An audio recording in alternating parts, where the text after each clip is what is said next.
Aloha mai, na kua, na kupuna, na mamo ahaloa, na aloha aina, na hoaloha, aloha mai kako, halito. Um, it's my pleasure and honor to introduce Dr. Kasey Jernigan and her work to all of you. We are so thrilled and happy she is here. Dr. Kasey Jernigan is an enrolled citizen of the Choctaw Nation and an assistant professor of anthropology and American studies at the University of Virginia. As you'll have the opportunity to hear today, she'll present work from her book, Embodied Heritage, or Commod Bods, Embodied Heritage, Foodways, and Indigeneity. Dr. Jernigan examines the ways shifting patterns of participation in food and nutrition assistance programs have shaped Indigenous foodways, how these foodways are linked to Indigenous bodies and health, and how foodways and bodies are intertwined with structural violence, identity, and heritage. Dr. Jernigan's research has received support from numerous institutions, including the Ford Foundation, the Winter-Gren Foundation, the USDA's Economic Research Service, through Purdue University's Ridge Center for Targeted Studies, and the Northwest Native American Research Center for Health, funded by the National Institutes of Health. She received her PhD in medical anthropology from the University of Massachusetts, Amherst, and with a graduate certificate in Native American and Indigenous Studies. She also holds an MPH in epidemiology from the University of Oklahoma Health Sciences Center and completed the NIH Native Researcher Certificate Program at Oregon Health and Sciences University. As a fellow Indigenous scholar and teacher deeply invested in Indigenous studies and American studies, I have followed Dr. Jernigan's academic path with a great deal of admiration and interest. Her body of work is exceptional for its methodological innovation and its profoundly compassionate and reciprocal community engagement. Among the greatest strengths of her research is that she engages with communities as collaborators, knowledge holders, and agents of change. This methodological ethic, rooted in Indigenous epistemologies and decolonial praxis, shows a dedication to scholarly reciprocity and extends beyond her own genealogical connections to the Choctaw Nation and its people and lands, but also to the Monacan Indian Nation on whose lands the University of Virginia sits, to other Indigenous peoples and their lands, and to Black and Latino communities as well. Her research reflects a commitment to living as an ally in solidarity and in good relations. By analyzing and exposing colonial injustice and oppression, and by seeking pathways towards sustained intergenerational healing via systemic, social, and environmental change. As part of this collaborative approach to her work, she is also co-founder of the Black and Indigenous Feminist Futures Institute with Tiffany King. She is an enrolled enrolled citizen of the Choctaw Nation of Oklahoma, as I mentioned before. And just in closing, I'd like to just express my holo to her, my love, my aloha, and quote the amazing Cree poet, Billy Ray Belcourt, whose work we love together. And he wrote a short piece that you're all welcome to read and be moved by, just as I have been. But it made me think about my friendship with Kasey Jernigan. In this piece, he speaks against what he calls slow love, as one would speak against slow violence.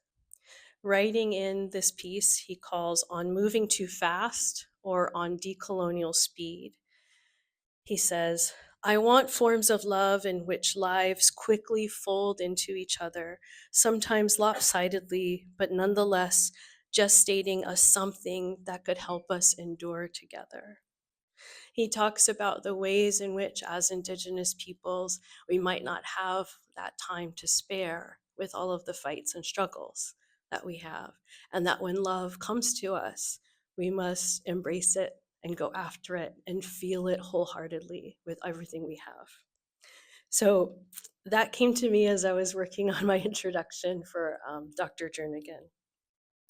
I'm immensely honored to have her as a best friend and to have become best friends at such decolonial speed.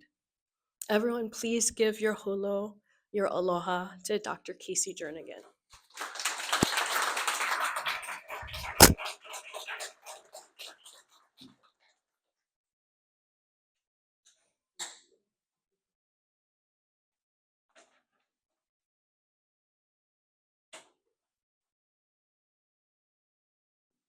Alito Yakoke Brandy for that introduction. That was beautiful. Thank you all for coming out today. I'm really excited to be here, and it's an honor to be in this room, sharing my work, being among some of my academic crushes. It's really cool to see you all in this room. So thank you for having me. This project begins with the stories that Choctaw women shared with me about their health and their lives. And these aren't just stories about diabetes or obesity, they're stories about land loss, boarding schools, commodity foods, and the everyday violence of settler colonialism. Their stories show that what looks like illness or risk in a biomedical frame is also memory, meaning, and survivance, revealing what I call embodied heritage, the ways that bodies hold history and trauma, but also resilience, creativity, and care. So I'll start with a story about Nellie Coyote. She's a 66-year-old woman, Choctaw woman. She's diabetic, clinically labeled as morbidly obese, and restricted to a wheelchair. After seeing my recruitment flyer in the tribal newspaper, she called me and invited me to her home in a tiny rural town right in the heart of the Choctaw Nation reservation. Her small, tidy house had been modified by her daughter to make it accessible. The bottom halves of door frames had been hacked away to fit her extra wide wheelchair. The carpet was ripped up to reveal subfloor so that she could maneuver more easily. And she greeted me with iced tea, peanuts, and then slowly, story. Both of Nellie's parents attended Indian boarding schools. They were taken from their families as young children and sent hundreds of miles away for education. As teens, they both attended Chilocco Indian Agricultural Boarding School, where they met and married shortly after graduating. Nellie has thoughtfully analyzed this part of her life, her family history, and she told me in her soft voice, "You know what I noticed? The generation that went to Chilocco, they grew up there. They seem to be very together people. Like they have jobs, they dress well. My aunties, they live in nice houses. They all married people from Chilocco. They live in cities. But this generation's children, us, we're a mess, a real mess. My older brother killed himself. My younger brother died when he was 40 from chickenpox. But he was such a mess, it was a relief when he died. He was a mess." Nellie continued to account for more family members, siblings, cousins, and so on, describing the many ways that they had suffered from mental health issues, chronic illnesses, violence, homicide, and what she calls social deviance. Nellie then pointed to herself, implicating her own mess. She said, "I married late when I was 39 and I had just one child. I'm fat, I'm diabetic, I'm stuck in this wheelchair in this town that isn't up to par with me intellectually or socially or anything." Nellie paused here and carried the conversation back to her family members who attended Indian boarding schools. "They were children," she said, "taken away from their families and raised very regimentally. They had to march all the time and obey." Her voice cracked, and she began to cry, but she continued. "My family, when they talk to each other, they're very quiet. They tell each other all jokes, sure, but they never let on. It's a secret way of being."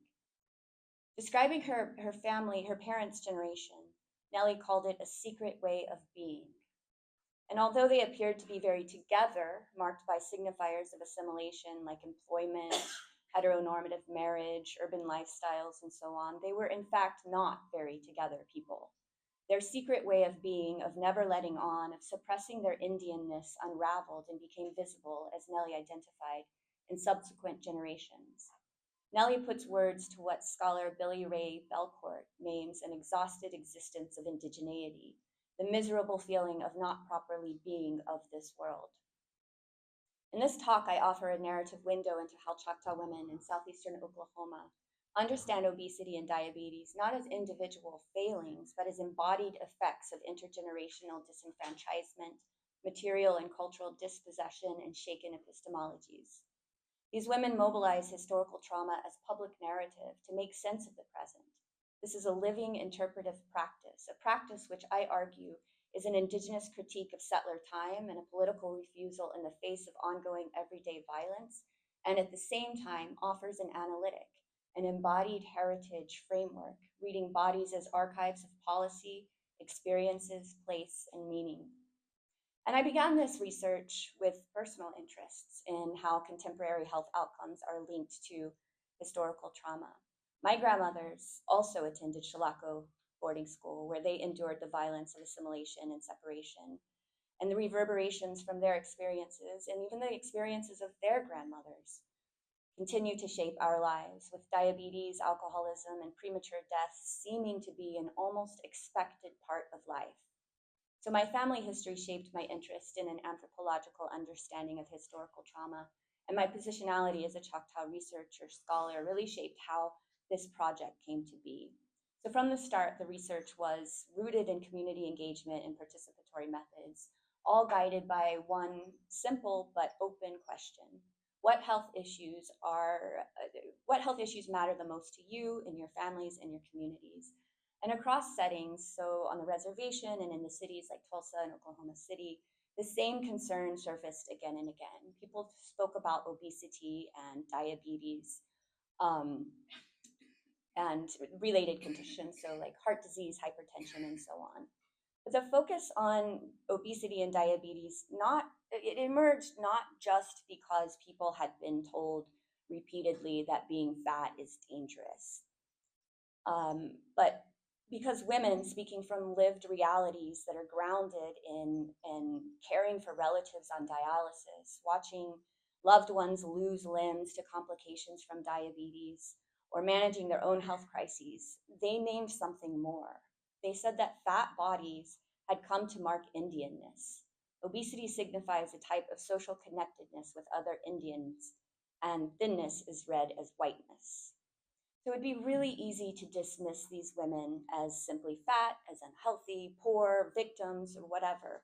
And indeed, biomedical and public health uh, frameworks tend to fix obesity and diabetes as inherent to indigeneity. But their stories reveal more. Alongside deep suffering and tragedy is resilience, refusal, creativity, care, and ways of living that nourish possibility for better worlds, better lives, better futures. Obesity here is not just about weight, it's about meaning. So this was a mixed methods research project. So I did ethnography, I conducted food-centered life history interviews, and then I did a whole battery of surveys. I have one foot in public health, so I had to do the quantitative pieces, but I won't talk about that so much as I will about the qualitative data, right? The stories, the narrative. What I found is that women did not simply describe obesity as a marker of Indianness. Instead, they pointed to a broader trifecta: disenfranchisement, poverty, and discrimination as defining that experience.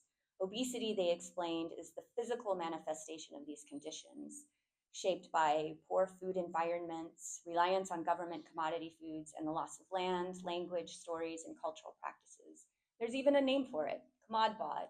It's a term for large bodies shaped by commodity foods that are high in fat and calories. And I'll return back to that in a moment.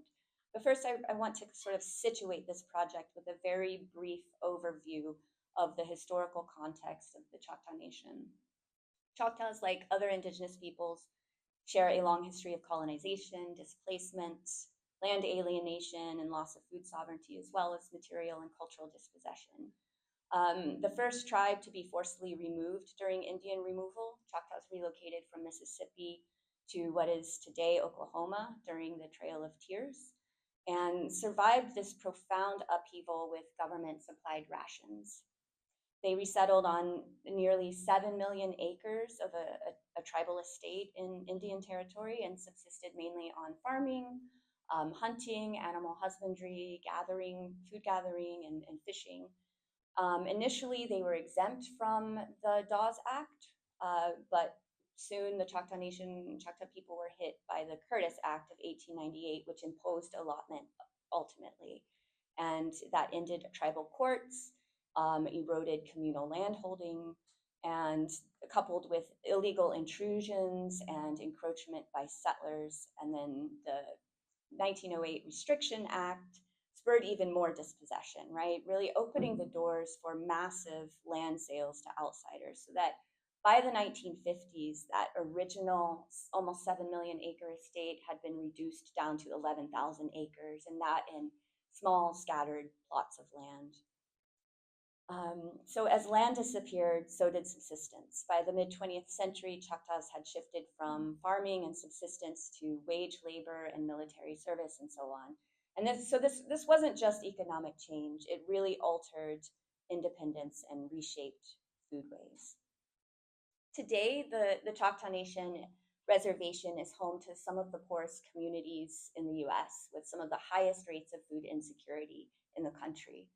And we can really see how federal food provisioning has been remaking Indigenous food environments for generations, from 19th century rations, engineered for shelf life, to standardized commodity packages, to today's food distribution program on Indian reservations, or the Commodity Foods Program, which is part of the USDA's food distribution program on Indian reservations. And so this program provides about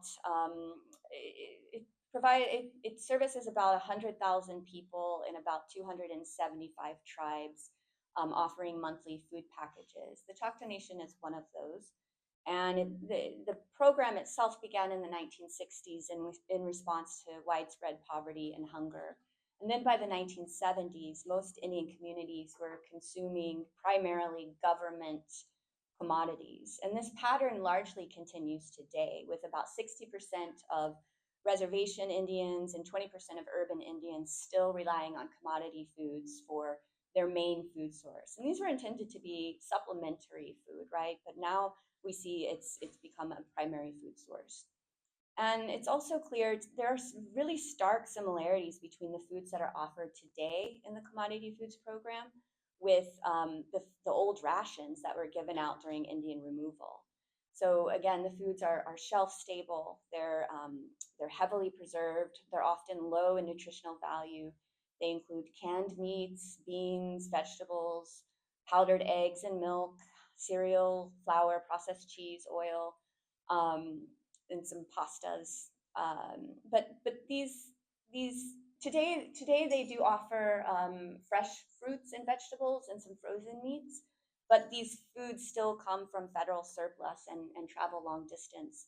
So they're also not really culturally relevant, right? So like, for example, when I was doing my field work, the store was offering bison meat, frozen bison meat, as an extra bonus item. But bison has never been a cultural Choctaw food. So you can see that sort of monolith, like the government sort of grouping all Indians together, yeah.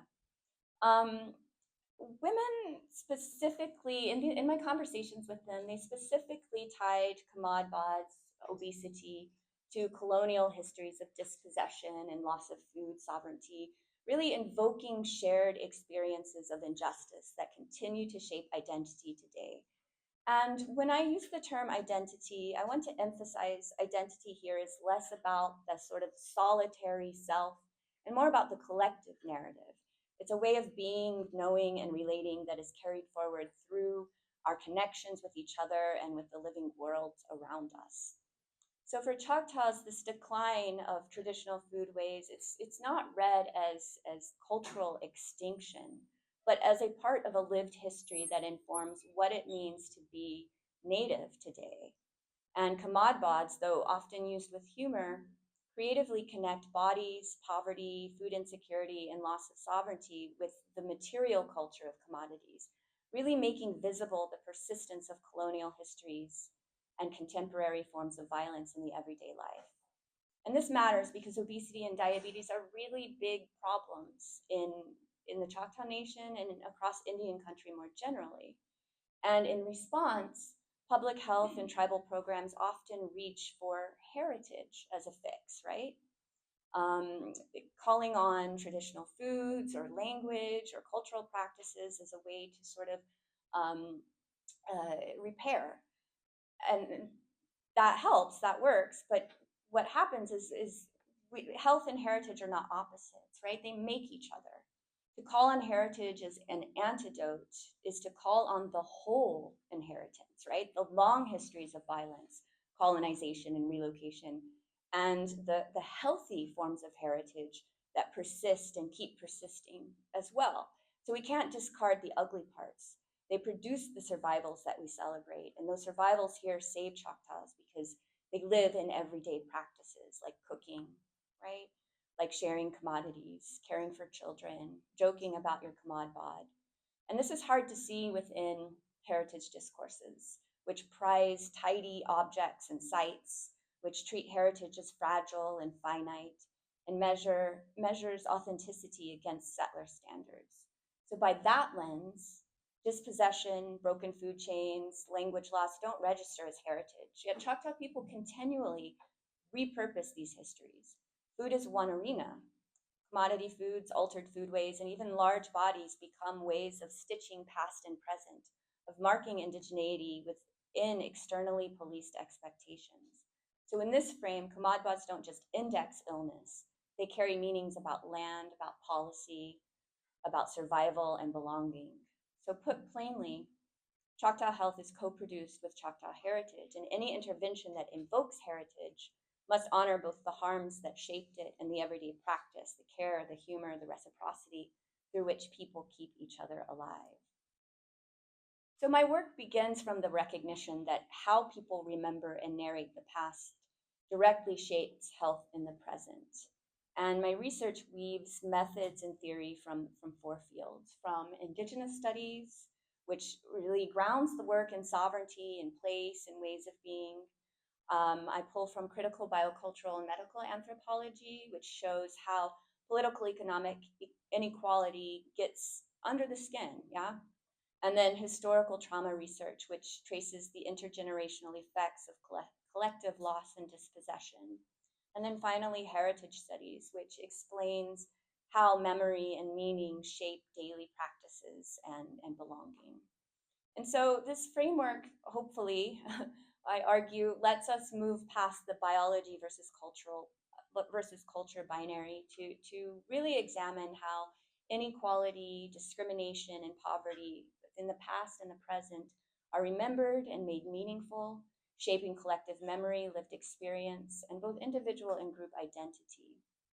Critical biocultural work has shown for a long time how structural inequalities alter biology across the life course. And I build on that foundation by adding sustained attention to meaning making, the narratives that people use to explain health for themselves and their communities, and how those narratives organize identity, relationships, and everyday life. And I call this embodied heritage, the intersection of structural and symbolic violence, historical trauma, heritage narratives, identity, and the biological and social realities of obesity and diabetes.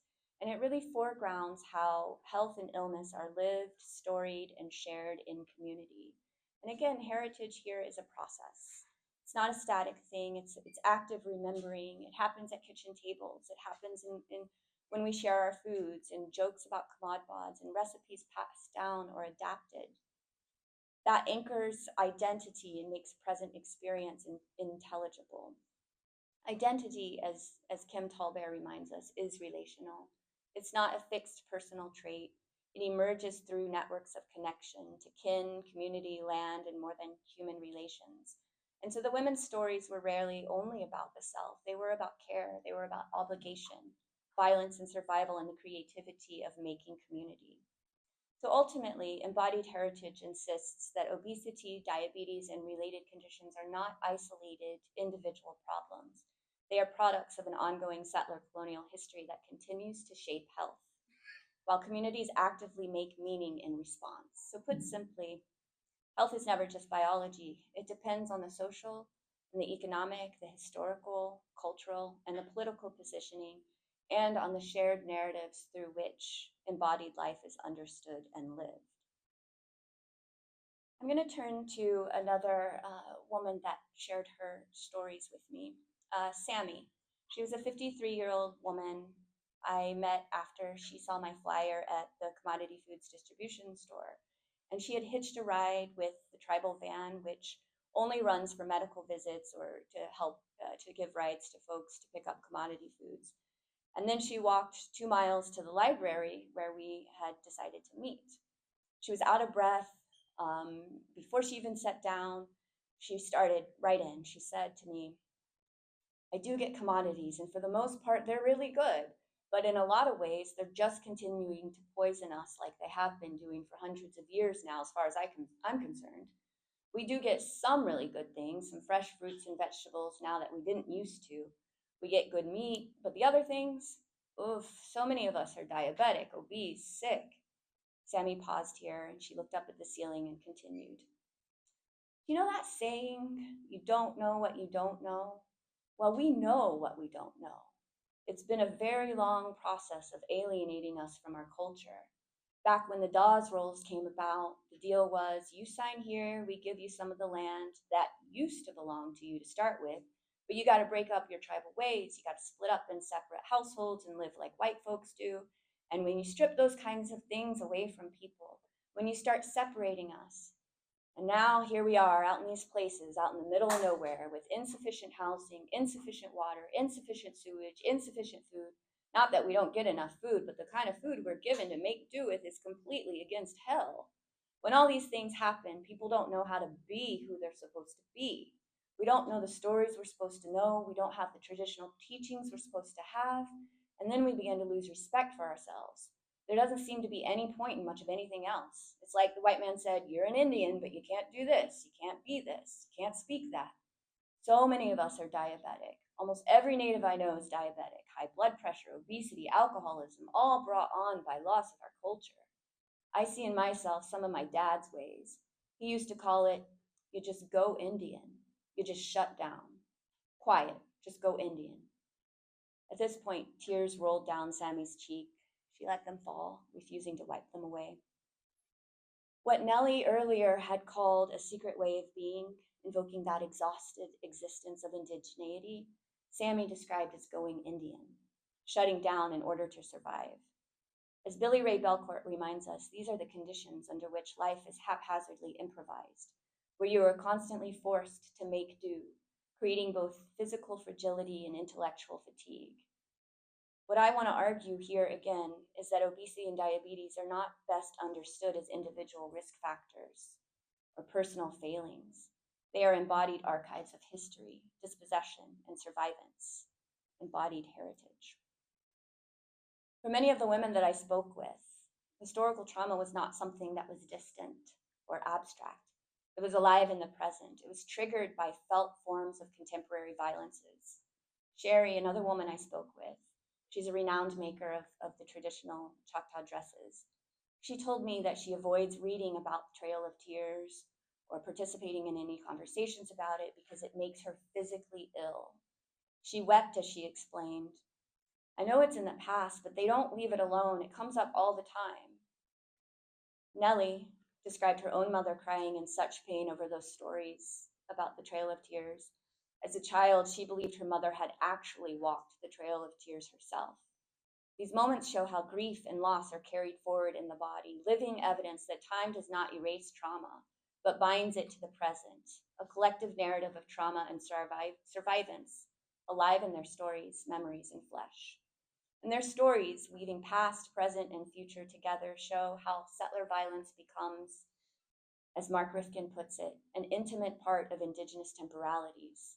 These legacies are not encountered through settler timelines, but through Native frames of reference, through land, kinship, ritual, and intergenerational story.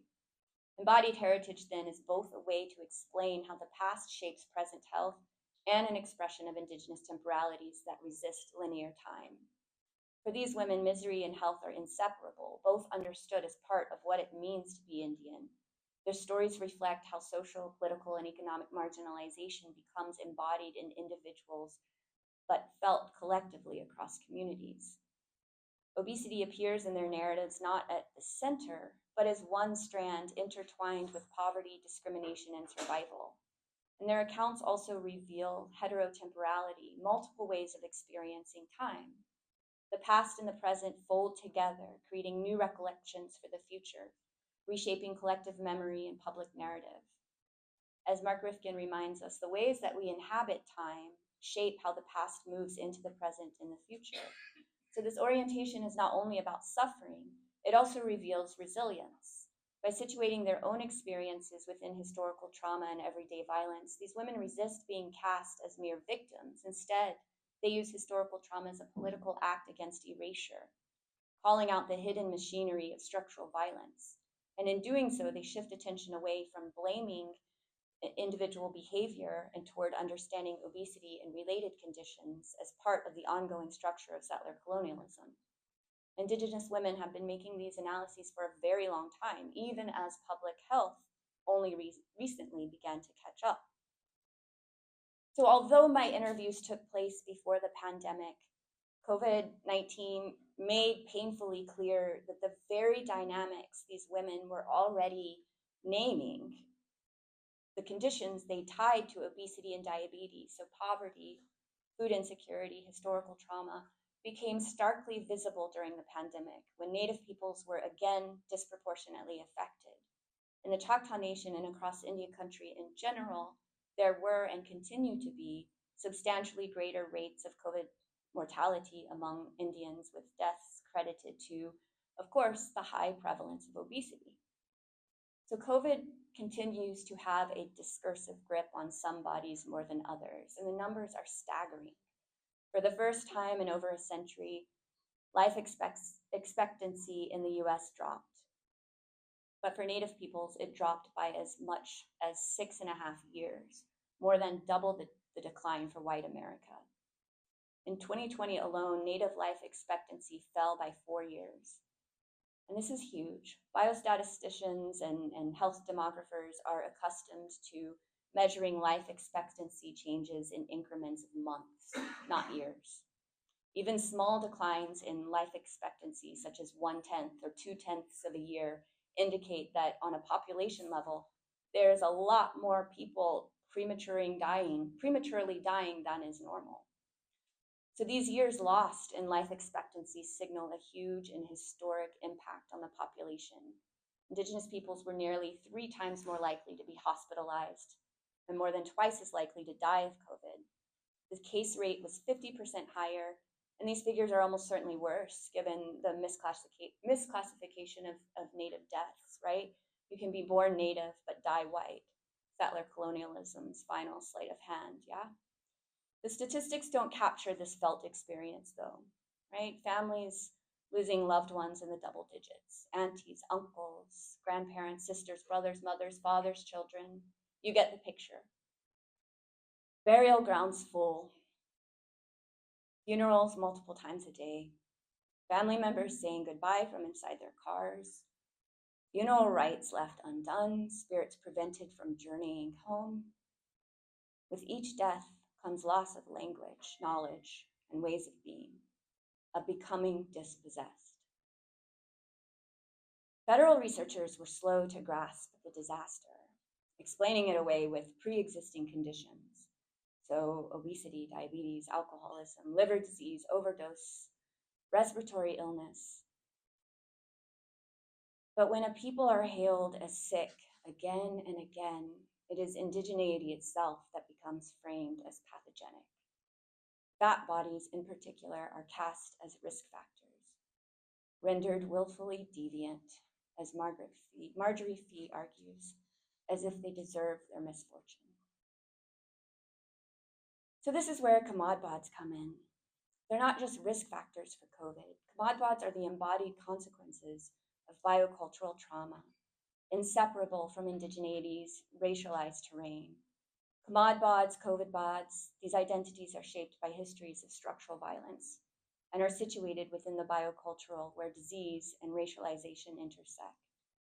More specifically, fat bodies, particularly those shaped by commodity foods and further impacted by COVID, become co-constitutive with indigeneity in an era when health is wielded as a biopolitical metric, one that measures the extent to which individuals can biologically and psychologically adapt to systemic oppression.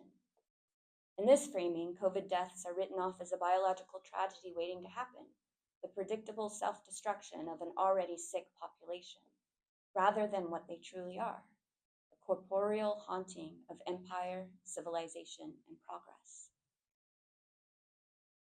During the height of the pandemic, the Choctaw Nation's monthly newspaper published stories of loss and survival. Highlighted in July 2021 were the beloved elders, shown here, Jerry and Shirley Lohman. They had been so careful to keep themselves safe, rarely going out in public after the virus started going around. Then Jerry injured his knee, which caused an emergency room visit, a transfer to an out-of-state hospital, and then surgery. Because of the visitor restrictions at the hospital, Shirley could not visit until after his recovery. When she was finally able to visit, she caught the virus, as did Jerry, and then so did other family members. Jerry and Shirley ended up in the same hospital at the same time, and they died 8 days apart. Neither knew the other had passed away. Their family alone lost several dozens of people. But Tammy Duggar, an emergency room nurse at the Choctaw Nation Health Center, said, "We were having to send people to Denver, to St. Louis, to Washington, because there were no beds available. We'd never seen stats like that before. You would have a very healthy person, and they would be the one who passed away. And then you would have a person with comorbidities, and they would survive. There had been no rhyme or reason on who survived and who did not survive this." I'm so sorry, I'm getting emotional. This has never happened before.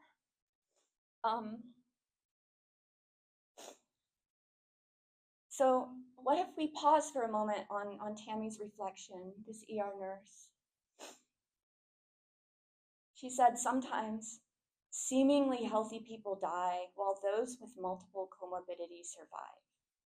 That paradox opens up space to rethink the conditions that shape survival, for understanding modes of being that protect bodies and lives and invite deeper inquiry into the social and relational factors that offer protection or that leave bodies and lives vulnerable." So rather than reducing health outcomes to biomedical determinism, this perspective allows for survival to be contingent on more than individual physiology, but to also include the collective, the relational, and the structural. And women's stories show this. They show this vividly. The very commodities implicated in creating Commod Bods, the foods foods framed as risk factors that injure bodies and increase vulnerability to COVID. These commodities, they are also transformed into sources of care. Women described how if at the end of the month they had extra foods from their commodities, they shared them with neighbors, with elders, and those in need. These foods became more than mere sustenance. They became conduits of kinship, act of reciprocity, and affirmations of Choctaw communal responsibility. Here, the paradox of survival extends beyond biomedical explanations and into the realm of social meaning. What harms can also heal. What was imposed can be reclaimed. Survival becomes a collective act, grounded in networks of care and the radical possibilities of community. We saw this during the pandemic, when federal and state responses faltered. The Choctaw Nation and tribes in Oklahoma emerged as leaders, providing vaccination and treatment not only for their own citizens, but for anyone in the state of Oklahoma. This was sovereignty in action, rooted in Indigenous values of caretaking and reciprocity. It pushed back against narratives of Indigenous passivity or vulnerability instead affirming long traditions of mutual aid and survival.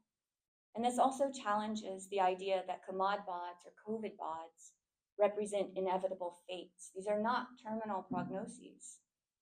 Indigenous peoples continue to enact radical refusals against systems that aim to erase them. Embodied heritage is one such refusal. It's an insistence that health is not reducible to pathology or risk, but is shaped by history, inequality, and the collective meanings people make of their lives.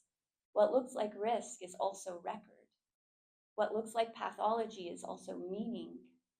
The women whose stories shape this project insist on survivance, refusal, endurance, becoming, and invite us to ask different questions of history and health. This project is one such invitation, reminding us that settler colonialism is reparable if we pursue a radical remaking of the public health cultures that shape living and dying on reservations. I just want to close with this photo and close by saying that the stories of Choctaw women remind us that obesity and diabetes are the embodied archives of land loss, cultural disruption, and systemic inequality, but they are also sites of meaning, memory, and connection. They show us that health is never only about biology. It's about the relationships and the structures and the collective work of making sense of life under ongoing colonial pressure. And yet, within these narratives of struggle and loss are also radical possibilities, humor, care, and acts of survivance that push back against erasure. To listen closely to these stories is to recognize not only the depth of harm, but also the strength of endurance, the creativity of making do, and the collective power of refusal. This is what embodied heritage asks of us, to see bodies as archives of history, policy, and place, but also as sites of potential, resilience, and community care. It is an invitation to reimagine public health, to repair what settler colonialism has broken, and to recognize that better futures are already being made in the everyday practices of Indigenous women. Yakuke.